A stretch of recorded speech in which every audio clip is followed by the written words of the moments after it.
Tour D ಫ್ರಾನ್ಸ್ನ ಸ್ಫೂರ್ತಿಯಿಂದ ಆಯೋಜನೆಯಾಗುತ್ತಿರುವ LA tape Mysuru ಕರ್ನಾಟಕದ ಕ್ರೀಡಾ ಇತಿಹಾಸದಲ್ಲಿ ಹೊಸ ಅಧ್ಯಾಯ ಬರೆಯಲಿದೆ. ಕರ್ನಾಟಕ ಪ್ರವಾಸೋದ್ಯಮ ಇಲಾಖೆಯ ಸಹಯೋಗದಲ್ಲಿ ನಡೆಯಲಿರುವ ಈ ಸ್ಪರ್ಧೆ ರಾಜ್ಯದಲ್ಲಿ ಇದೇ ಮೊದಲ ಬಾರಿಗೆ ನಡೆಯುತ್ತಿರುವುದು ವಿಶೇಷ.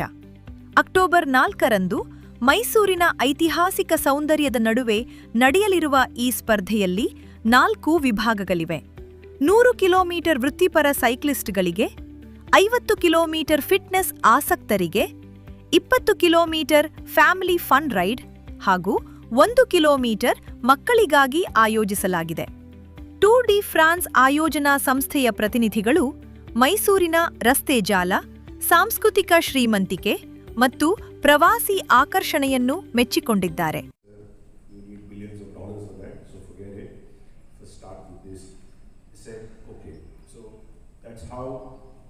We are here today, like Kaveri said, it took us almost 1 year to conclude everything.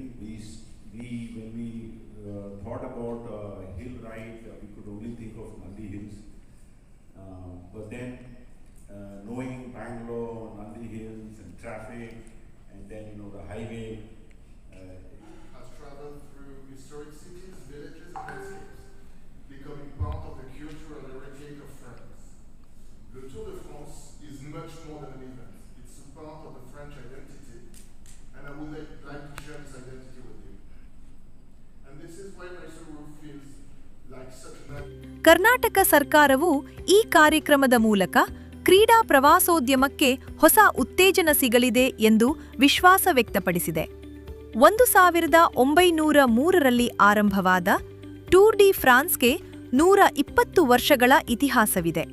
ಈಗ ಅದರ ಅನುಭವವನ್ನು LA ಟೇಪ್ ಮೂಲಕ ಭಾರತೀಯ ಸೈಕ್ಲಿಂಗ್ ಆಸಕ್ತರು ಮೈಸೂರಿನಲ್ಲಿ ಅನುಭವಿಸಲಿದ್ದಾರೆ. ವಿಶ್ವದರ್ಜೆಯ ಸೈಕ್ಲಿಂಗ್ ರೇಸ್ ಮೂಲಕ ಮೈಸೂರು ಈಗ ಮತ್ತೊಮ್ಮೆ ಜಾಗತಿಕ ವೇದಿಕೆಯಲ್ಲಿ ಗಮನ ಸೆಳೆಯುತ್ತಿದೆ. ಕ್ರೀಡೆ, ಪ್ರವಾಸೋದ್ಯಮ ಮತ್ತು ಫಿಟ್ನೆಸ್ನು ಒಂದೇ ವೇದಿಕೆಯಲ್ಲಿ ಒಟ್ಟುಗೂಡಿಸುವ ಈ ಸ್ಪರ್ಧೆ ರಾಜ್ಯಕ್ಕೆ ಹೊಸ ಹೆಗ್ಗಳಿಕೆಯನ್ನು ತಂದುಕೊಡಲಿದೆ. Sagar, news times, Bengaluru.